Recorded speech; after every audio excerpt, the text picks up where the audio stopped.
ये कहानी है जद की। एक ऐसा गरीब लड़का जिसके अपने ही भाई उस पर जुल्म करते हैं और चोरी का झूठा इल्जाम लगाकर उसे घर से निकाल देते हैं।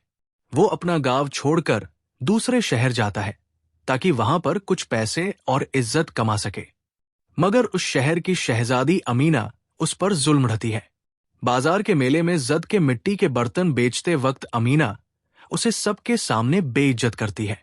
लेकिन जद का दिल सब्र और ईमान से भरा है। क्या जद इस शहर में कामयाब हो पाएगा या जुल्म के साए में खो जाएगा? ये जानने के लिए पूरी कहानी जरूर देखिए। एक छोटा सा गांव था जहां जमीन हरियाली के चादर में लपेटी हुई थी और हवा में खुशबू एक खाकी थी। मिट्टी के घर जिनके दरवाजों पर लकड़ी के ताबीज लटकते एक दूसरे के करीब खड़े थे। हर घर के सहन में औरतें चरखा चलाती, मिट्टी के बर्तन बनाती या कपड़ा सीती। गांव के दरमियान एक पुराना कुआं था जिसका पानी गांव वालों की रोजी और रूह का सुकून था। हर सुबह मस्जिद से अजान की सदा उठती और लोग अपने काम छोड़कर नमाज के लिए जमा होते। गांव का बाजार छोटा सा था जहां लोग सब्जी के थैले, मिट्टी के जग और हाथ से बने कपड़े बेचते। इस गांव में रहता था जद, एक जवान लड़का जिसका दिल ईमान और नेक नियति का दरिया था। जद के वालिद हाजी इस्माइल एक किसान थे जो अपने खेतों में दिन रात मेहनत करते। जद जब छोटा था वो अपने वालिद के साथ खेतों में जाता, बीज बोता और फसलों को पानी देता। हाजी इस्माइल उसे कहते, बेटा जमीन के साथ दिल भी साफ रखा करो। अल्लाह मेहनत और ईमान को कभी जाया नहीं करता। जद की मां बीबी खदीजा एक नेक खातून थी जो चरखा चलाती और रात को कुरान पढ़ती। वो जद को सिखाती, जब दुनिया तुझ पर सख्त हो तो सब्र करो। कुरान में इरशाद है, बेशक अल्लाह सब्र करने वालों के साथ है।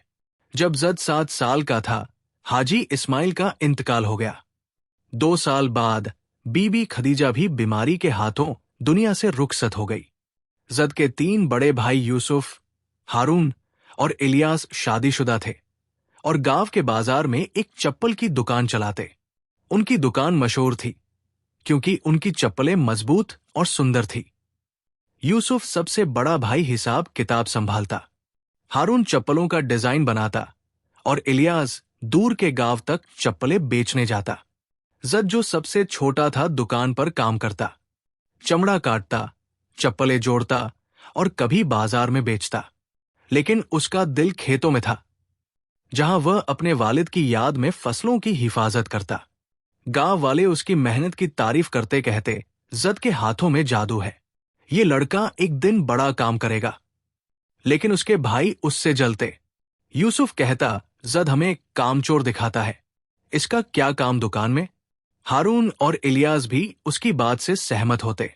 उनकी बीवियां फातिमा यूसुफ की बीवी, जैनब हारून की बीवी और मरियम इलियास की बीवी भी जद से खुश नहीं थी। सब देखता है, वो रात भर चलता रहा, अपने दिल में अपनी मां की दुआ लिए। सुबह के वक्त वो एक बड़े शहर के दरवाजे पर पहुंचा। वो शहर जहां शहजादी अमीना अपने वालिद बादशाह सुलेमान और मां बेगम जैनब के साथ रहती थी।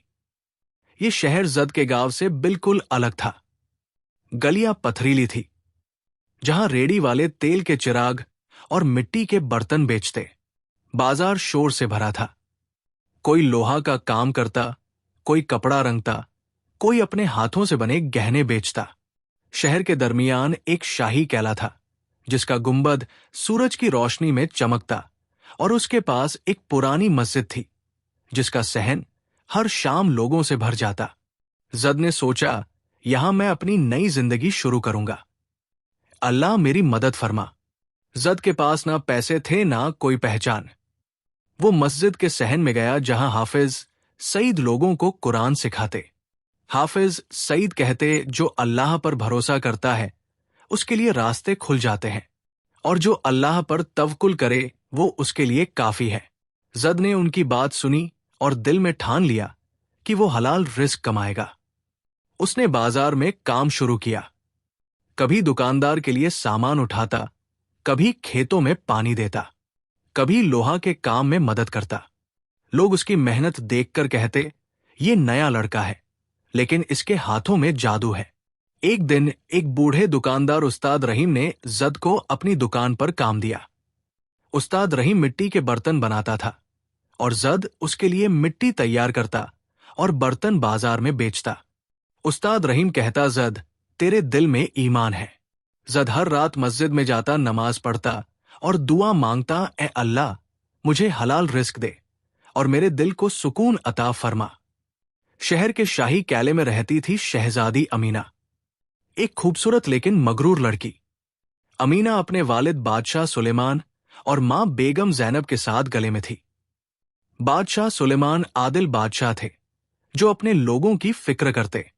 बेगम जैनब एक नेक और खामोश मिजाज खातून थी जो हमेशा कुरान पढ़ती और दुआ करती। लेकिन अमीना के दिल में घमंड का समुंदर था। वो कहती, मैं शहजादी हूं, मुझसे बेहतर कोई नहीं। उसके कपड़े रेशम के, गहने सोने के और खिदमतगार हमेशा उसके आगे पीछे रहते।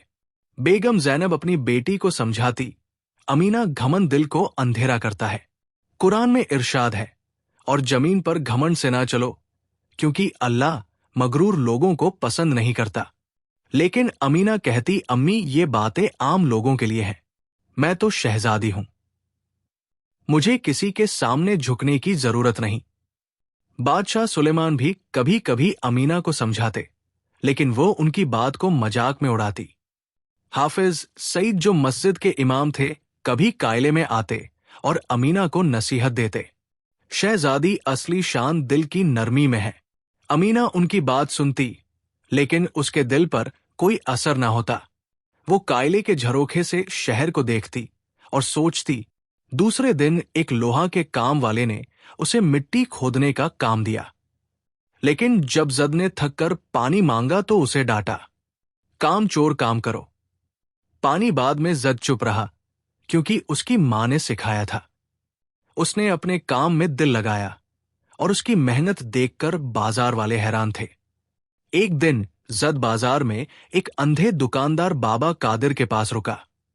बाबा कादिर का सामान गिर गया था और वो परेशान था। जद ने उसका सामान उठाया और उसे रेहड़ी तक ले गया। बाबा कादिर ने दुआ दी, बेटा अल्लाह तेरा रिज़्क बढ़ाए। जद ने मुस्कुराते हुए कहा, बाबा ये तो मेरा फर्ज था। उस दिन उस्ताद रहीम ने जद को अपनी दुकान पर बुलाया और कहा, तेरे हाथों में हुनर है और दिल में ईमान, मेरे साथ काम कर। जद ने उस्ताद रहीम के साथ मिट्टी के बर्तन बनाने शुरू किए और जल्द ही उसकी मेहनत बाजार में मशहूर हो गई। लेकिन शहर में हर कोई नेक दिल ना था। एक दिन एक अमीर दुकानदार मलिक आसिफ ने जद पर चोरी का इल्जाम लगाया। उसने कहा, यह नया लड़का मेरी दुकान से पैसा चुरा गया। जद ने अदब से कहा, मलिक साहब, मैं अल्लाह का खौफ रखता हूं, मेरी पोटली देख लीजिए। जब लोगों ने जद की पोटली देखी तो उसमें सिर्फ कपड़े और तस्बीह थी। बाजार के लोगों ने जद का साथ दिया और मलिक आसिफ शर्मिंदा हुआ। उसने जद से माफी मांगी और जद ने कहा, जो माफ करे और इस्लाह करे उसका अजर अल्लाह के पास है। इस वाक्य से जद का नाम बाजार में और इज्जत के साथ लिया जाने लगा। अमीना के दिल में जद के अल्फाज गूंज रहे थे। वो मिट्टी के जग वाली बात भूल ना सकी। हर रात जब वो किले के अपने कमरे में लेटती, उसे लगता कि उसका घमंड उसे अंधेरे में ले जा रहा है। एक रात उसने एक ख्वाब देखा। वो एक गरीब औरत थी जो बाजार में कपड़ा बेच रही थी और लोग उसे छोटा समझ रहे थे। ख्वाब से जाग उठी और उसका दिल बेचैन हो गया। उसने अपनी मां बेगम जैनब को ख्वाब बताया। बेगम जैनब ने कहा, अमीना, ये अल्लाह का इशारा है। घमंड दिल को बंद कर देता है, लेकिन नरमी उसे खोल देती है। अमीना ने फैसला किया कि वो बाजार में जाएगी, लेकिन इस बार घमंड के बिना उसने सादा कपड़े पहने, अपने गहने उतारे और एक खिदमतगार के साथ बाजार गई। वहां उसने देखा कि लोग कितनी मेहनत से अपना रिस्क कमाते हैं। कोई मिट्टी के बर्तन बनाता, कोई कपड़ा सीता, कोई सब्जी बेचता। उसने एक बुढ़िया को देखा जो अपनी रेहड़ी पर पुराने कपड़े बेच रही थी, लेकिन उसके पास खरीदार ना थे। अमीना ने अपने पर्स से कुछ सिक्के निकाले और बुढ़िया के कपड़े खरीदे। बुढ़िया ने दुआ दी, बेटी अल्लाह तुझे सुकून दे। अमीना का दिल भर आया क्योंकि पहली बार उसे अपने घमंड से आजादी मिली। उस रात अमीना मस्जिद में हाफिज सईद के बयान सुनने गई। हाफिज सईद ने कहा, असली शान वो नहीं जो दुनिया देखे थे। जवान मर्द औजार चलाते, औरतें खाना बनाती और बच्चे पानी के मटके ले आते। अमीना भी एक दिन कुएं के पास आई। सादा कपड़े पहने और जद को काम करते देखा। उसने कहा, जद तुम इतनी मेहनत क्यों कर रहे हो? तुम्हें क्या मिलेगा? जद ने मुस्कुराते हुए कहा, शहजादी ये शहर मेरा घर है। जो नेक काम करे उसका अजर अल्लाह के पास है। मैं बस अपना फर्ज निभा रहा हूं। अमीना के दिल पर जद की बात लगी। उसने फैसला किया कि वह भी काम में हिस्सा लेगी। उसने कैले से औजार और खाना मंगवाया और खुद लोगों के साथ काम करने लगी। शहर वाले हैरान थे। वो शहजादी जो कभी बाजार में घमंड से चलती थी, अब मिट्टी के कपड़ों में काम कर रही थी। बेगम जैनब ने अमीना को देखा और कहा, मेरी बेटी, ये अल्लाह का नूर है जो तेरे दिल में उतर रहा है। अल्लाह उन लोगों को पसंद करता है जो दूसरों के लिए नेक काम करते हैं। काम मुश्किल था। कुआं पुराना था और उसकी दीवारें गिर जाती थी। एक दिन एक बड़ा पत्थर गिरा और एक मजदूर के हाथ में चोट लगी। लोग मायूस होने लगे, लेकिन जैद ने कहा, दोस्तों हिम्मत न हारो। मुश्किल के साथ आसानी है। उसने लोगों को दोबारा जमा किया और काम जारी रहा। अमीना ने भी लोगों को हिम्मत दी और उसकी आवाज में एक नया सुकून था। कुएं पर काम दिन रात जारी था। शहर के लोग एक दिल एक जान बनकर काम कर रहे थे। जो सुबह से शाम तक मिट्टी खोदता, पत्थर उठाता और लोगों को हिम्मत देता। वो कहता, दोस्तों ये कुआं सिर्फ पानी का नहीं, ईमान का भी निशान है। एक बूढ़ा लोहार उस्ताद बशीर अपने पुराने औजार लाया और कहा, जद ये मेरे बाप के औजार हैं, इनसे कुएं के लिए काम करो। जद ने उसके हाथों को चूमा और कहा, उस्ताद ये औजार अल्लाह की रहमत के साथ काम करेंगे। अमीना भी अब हर रोज कुएं पर आती। वो सादा कपड़े पहनती और लोगों के साथ मिट्टी उठाती या खाना बांटती।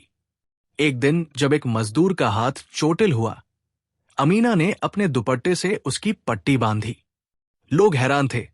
वो शहजादी जो कभी रेशम के जोड़े पहनती थी, अब मिट्टी में काम कर रही थी। अमीना के दिल में एक नया सुकून था। वो रात को बेगम जैनब के पास बैठती और कहती, अम्मी मैं पहले घमंड में थी, लेकिन अब लगता है कि दिल की असली शान नरमी में है। बेगम जैनब ने कहा, मेरी बेटी, अल्लाह उन लोगों को पसंद करता है जो नरमी से काम लेते हैं। काम में मुश्किलात भी आई। एक दिन कुएं की एक दीवार गिर गई और लोग मायूस हो गए।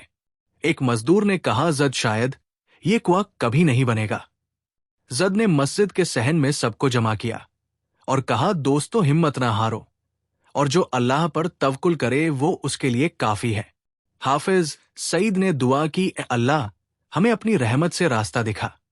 उस रात लोगों ने मिलकर दुआ की और सुबह जब शुरू हुआ तो एक पुराना रास्ता कुएं के अंदर मिला जहां से मिट्टी नरम थी। ये देखकर लोगों के दिलों में उम्मीद जगी। कई महीनों बाद एक शाम जब सूरज, कोई लकड़ी, कोई अपना वक्त, मदरसा शहर का दिल बन गया। बच्चे सुबह कुरान पढ़ते और शाम को हुनर सीखते। कोई दर्जी का काम, कोई लोहार का काम, कोई खेती के नए तरीके। जद के भाई भी मदरसे में आते और बच्चों को चप्पल बनाना सिखाते। एक बच्चा हसन ने जद से कहा, उस्ताद मैं बड़ा होकर शहर के लिए कुआं बनवाऊंगा। जद ने मुस्कुराते हुए कहा, हसन कुआं बनाने से ज्यादा जरूरी है दिल बनाया जाए। शहर अब एक रोशन मिसाल बन गया था।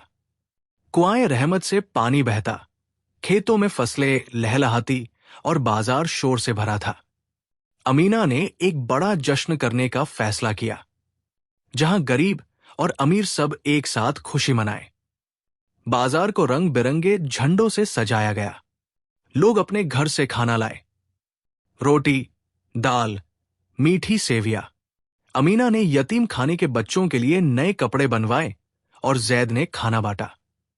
बच्चे नशीदे गाते और बूढ़े लोग मस्जिद के सहन में बैठकर कुरान पढ़ते। हाफिज सईद ने जश्न के बाद एक बयान किया।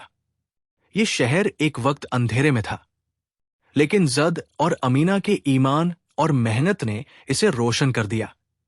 लोगों के दिलों में शुक्र का जज्बा था और वो अपने शहर पर फक्र करते।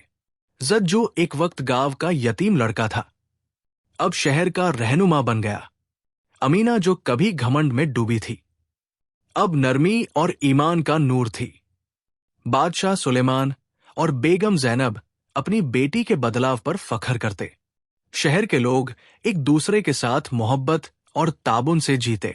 जद और अमीना का मदरसा शहर के बच्चों के लिए रोशनी का मीनार था और कुआं रहमत शहर का दिल हाफिज सैद ने एक आखिरी बयान किया।